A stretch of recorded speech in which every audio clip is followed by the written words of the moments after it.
the 2014 Mernet is the wine we're going to talk about right now. Mernet is always half Merlot and half Cabernet Sauvignon. And it's funny, it took me a number of years to really realize that this wine, albeit half Merlot and half Cabernet, this wine is all about Merlot. And the Cabernet half acts as the catalyst to bring out the prettiest side of powerful mountain Merlot. The Merlot half of the wine's always been more consistent. It's usually the mailbox winner, which is right over there.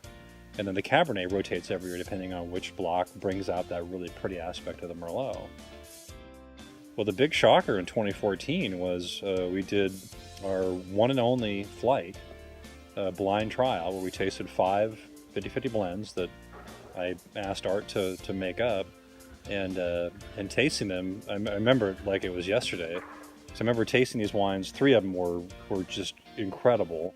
And the first thing I said when I said something was, I'm really sad right now.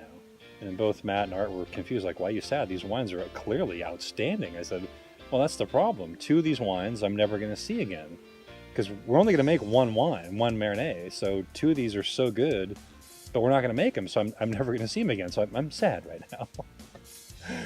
I said, it's definitely wine number 1. And I don't care what you guys think. It's wine number 1. They go, well, we happen to agree. Wine number 1's fantastic. I can't believe this. We're one and done. We've never done this before. Having one trial and pick the winner usually takes, 2, 3, 4, 5 different trials.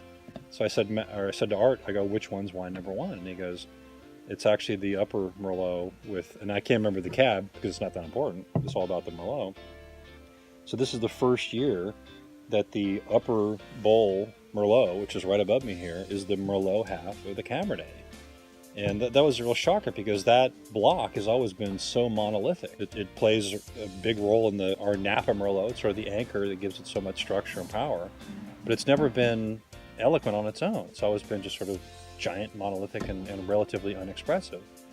Well, in 2014, on its own, all of a sudden, for the first time, that wine showed depth of flavor and a range of expression. So it was a real shock to see in the 17th or 18th leaf, this wine was changing, and this vineyard was changing for the good. Very powerful, just nails that dynamic really, really, really well.